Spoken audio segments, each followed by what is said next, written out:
I think there is a point in every PhD student's experience in which you feel that your PhD has become your entire identity.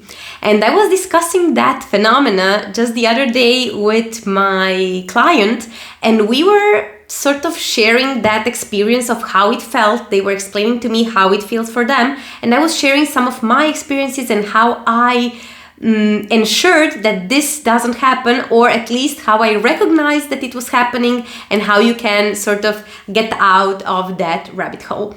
So first of all, if you feel that this is something that is happening to you, do not feel any shame about it, because the PhD and research in general is something that consumes quite a lot of your mental energy, especially if you are maybe younger, you are a student, you do not have children, a family, or so on. So you are more, you have maybe more mental space to focus on your research, and this is where your attention goes. But however, despite all of that, I do not think that that's a good thing. So I believe that your research should be just one part of your story, not your entire identity. But I have to admit that at some point it did happen to me. I was so consumed by the research, by my research, and I was thinking about it almost all the time. And when I say all the time, since research has this, I would say,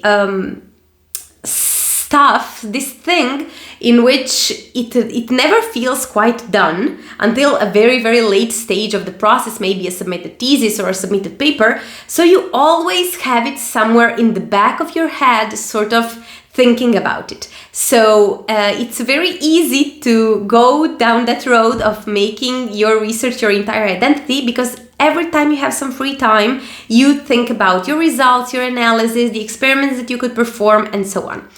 And this is quite exhausting because, as I said, research never feels quite done. So you sort of always have something to think about. Some experiment that has to be completed, some paragraph that you have to write, some paper that you have to review or to read, some literature that you have to revisit, and so on. So it is something that sort of has these characteristics of entering every single pore of your existence if you allow it.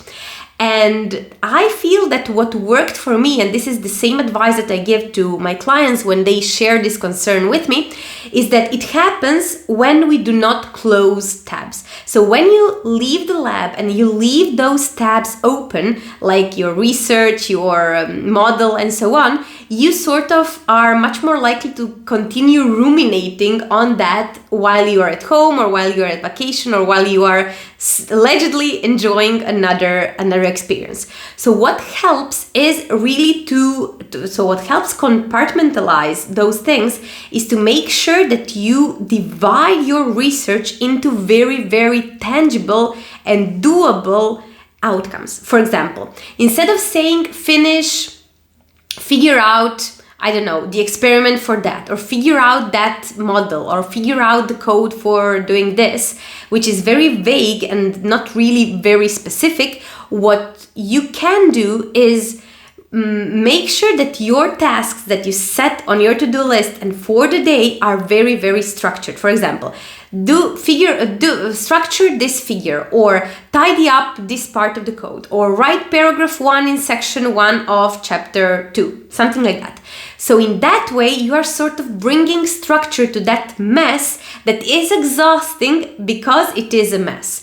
And for the vast majority of PhDs, especially towards the late stages, research turns into a mess. Like, you have a bunch of results here, a bunch of results there, living in different spaces, in your notebook, in your PC, in your collaborator's drive, some slides lost in your, in some slides that you prepared for your supervisor. So it tends to feel like a mess. And when something feels like a mess, our brain sort of wants to solve the riddle all the time until it is solved. But the problem is that it's never going to be solved until we define what is a task that has to be solved.